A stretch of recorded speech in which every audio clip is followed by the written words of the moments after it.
শুরুতে জানিয়ে দেব আমাদের হাতে থাকা সর্বশেষ আপডেট আন্তর্জাতিক সংবাদ শিরোনাম। ইউক্রেনের সামরিক অবকাঠামোতে রুশ ক্ষেপণাস্ত্র হামলায় নিহত অন্তত ৫১ জন।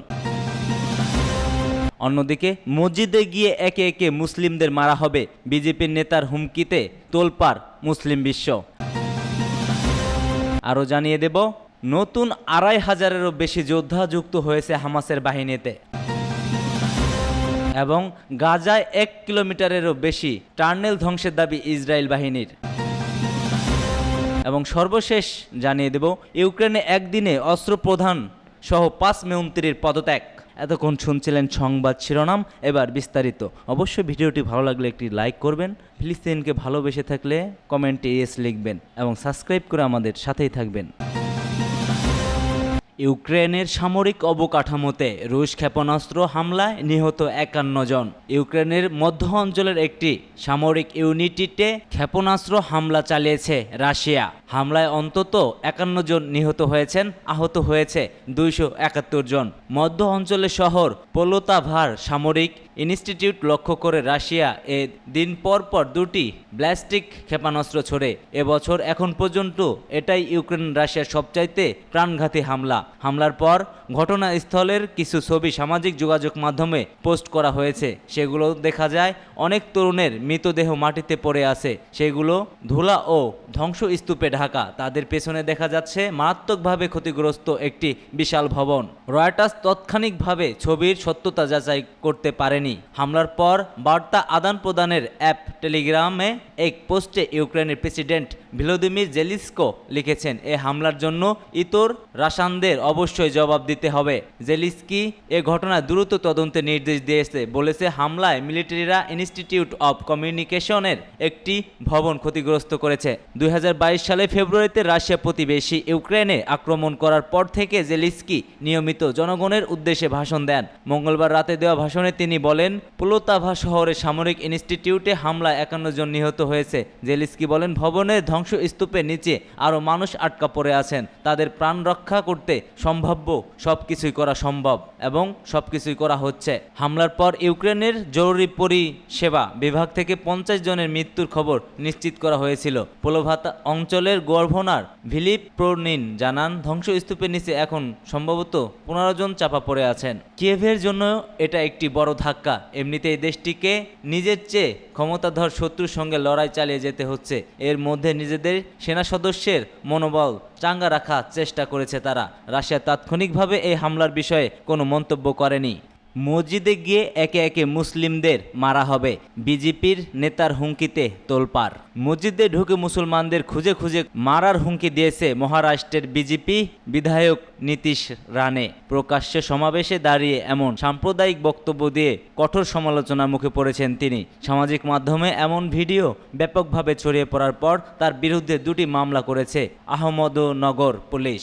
এরকম বাধ্য হয়ে এই ব্যবস্থা নিয়েছে পুলিশ। ভারতীয় পুলিশের এক কর্মকর্তা সংবাদ সংস্থা পিটিআইকে জানিয়েছে, নীতিশ রানের বিরুদ্ধে মুম্বাই থেকে প্রায় ২৬০ কিলোমিটার দূরে শ্রীরামপুর এবং তোপখানা থানায় অপরাধমূলক ভীতি প্রদর্শন, ইচ্ছাকৃতভাবে শান্তি ভঙ্গ করা এবং ধর্মীয় অনুভূতিতে আঘাত করার জন্য ২টি এফআইআর নথিভুক্ত করা হয়েছে। প্রসঙ্গে ইসলাম এবং মহানবী হযরত মুহাম্মদ সাল্লাল্লাহু আলাইহি ওয়াসাল্লামকে অবমাননাকর মন্তব্য করে গত মাসে থেকেই উস্কানিমূলক বক্তব্য দিয়ে আসছে রামগিরির মহারাজ।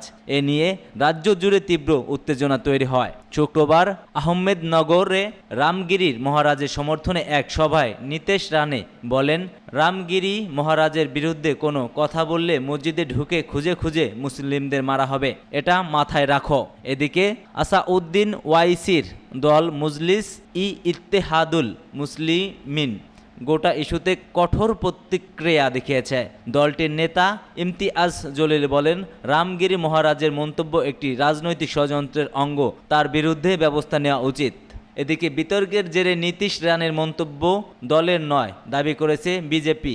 নীতিশ রানের কড়া সমালোচনা করেছে দলের মুখপাত্র তুহিন সিনহা বলেন, দলের এই ধরনের মন্তব্যের কোনো স্থান নেই এবং কখনো রাজনীতিবিদদের কখনোই এই ধরনের মন্তব্য করা উচিত নয়। এবার ২৫০০-এরও বেশি যোদ্ধা যুক্ত হয়েছে হামাসের বাহিনীতে। ইসরায়েলি প্রধানমন্ত্রী বারবার বলছেন, গাজায় হামাস নির্মূল না হওয়া যুদ্ধ বন্ধ করা হবে না। এছাড়া দেশটি প্রায়ই দাবি করেছে তারা হামাসের সক্ষমতার বড় একটি অংশ ধ্বংস করেছে। কিন্তু ইসরায়েলের সংবাদ মাধ্যম চ্যানেল ১২ এর প্রতিবেদনে বলা হয়েছে, উত্তর গাজায় হামাস নতুন করে সক্ষমতা ফিরিয়ে পেয়েছে। গোষ্ঠীটিতে নতুন করে যুক্ত হয়েছে অনেক যোদ্ধা।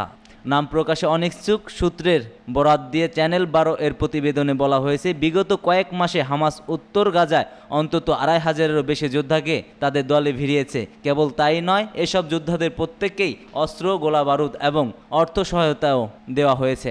এদিকে গাজা উপত্যকায় ৬ ইসরায়েলি বন্দির লাশ উদ্ধারের পর বিক্ষোভ উত্তাল হয়ে উঠেছে ইসরায়েল। জিম্মি বিনিময় ও যুদ্ধবিরতি চুক্তির দাবিতে তারা বিভিন্ন বিক্ষোভ করছে।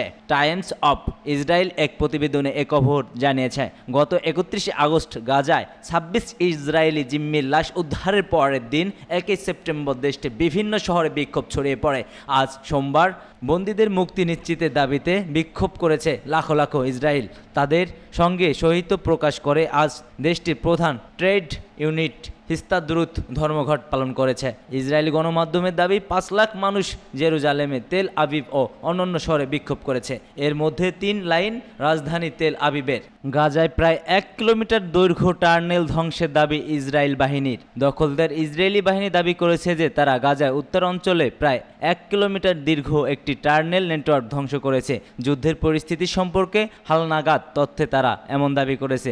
আল জাজিরা এক প্রতিবেদনে এ তথ্য জানানো হয়। ইসরায়েলি সামরিক বাহিনী এক বিবৃতিতে বলেছে, তারা সেনা সদস্যরা গাজারা বেইতি লাহিয়া এলাকায় হামাসের একটি টার্নেল উন্মুক্ত করেছে এবং তা ধ্বংস করে দেওয়া হয়েছে। এবং বেশ কিছু মেডিকেল সূত্র আল জাজিরাকে জানিয়েছে, মঙ্গলবার ভোর থেকে ইসরায়েলি বাহিনীর হামলায় কমপক্ষে ১৬ ফিলিস্তিনি প্রাণ হারিয়েছিল। এক প্রতিবেদনে বলা হয়েছে, খান ইউনিস এবং রাফা শহর থেকে ১০ জনের মরদেহ উদ্ধার করা হয়েছে। এসব মরদেহ খান ইউনিসের নাসারে হাসপাতালে নেওয়া হয়েছে। গাজার স্বাস্থ্য মন্ত্রণালয় জানিয়েছে, গত ২৪ ঘন্টায় ৩৩ ফিলিস্তিনিকে হত্যা করেছে ইসরায়েল বাহিনী। এছাড়া আহত হয়েছে প্রায় শতাধিক ফিলিস্তিনি।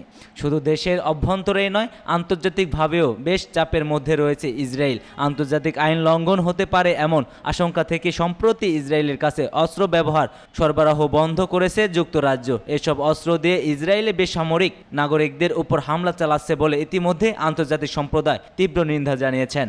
গত বছর নভেম্বর এক সপ্তাহের যুদ্ধবিরতির মধ্যে বেশ কয়েকজন জিম্মিকে মুক্তি দেওয়া হয়। এরপর জীবিত বা মৃত অবস্থায় আরও কয়েকজন জিম্মিকে উদ্ধার করে ইসরায়েল সেনারা।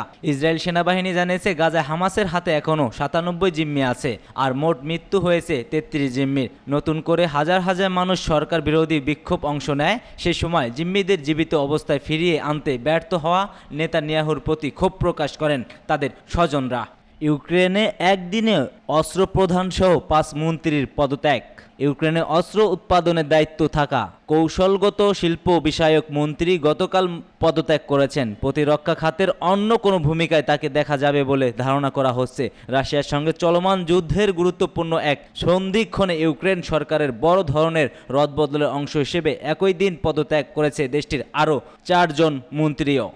যারা পদত্যাগ করেছেন তারা হলেন কৌশলগত শিল্পমন্ত্রী অলেকসান্দর কামিশিন, বিচারমন্ত্রী ডেনিস মালিউস্কা, পরিবেশ সুরক্ষা মন্ত্রী রুসলান স্ট্রিটলেন্স, উপপ্রধানমন্ত্রী ওলহা স্টাফানিশায়া ও ইরিনা ভেরেশুক। এছাড়া পদত্যাগ করেছেন ইউক্রেনের রাষ্ট্রীয় সম্পদ তহবিলের প্রধান ভিটালি কোভাল। এর আগে চলিত বছরের শুরুর দিকে ইউক্রেনের মন্ত্রী পরিষদের কয়েক সদস্যকে বরখাস্ত করা হয়েছিল। এর উপর নতুন করে ৫ জন মন্ত্রীর পদত্যাগের মধ্য দিয়ে দেশটির মন্ত্রী পরিষদের ১/৩ অংশ পদ খালি হয়ে গেছে। জেলেনস্কি তার ডেপুটেড চিফ অফ স্টাফদের একজনকেও বরখাস্ত করেননি। তার নাম রোস্টিলাভ শুরমা। তিনি দেশটির অর্থনীতি নিয়ে কাজ করছেন। প্রেসিডেন্সিয়াল ওয়েবসাইটে একটি অধ্যাদেশে জারি করে তাকে বরখাস্ত করা হয়। জেলেনস্কির দলের জ্যেষ্ঠ আইন প্রণেতা ডেভিড আরাখামিয়া বলেন, সরকারের বড় ধরনের রদবদল হতে যাচ্ছে।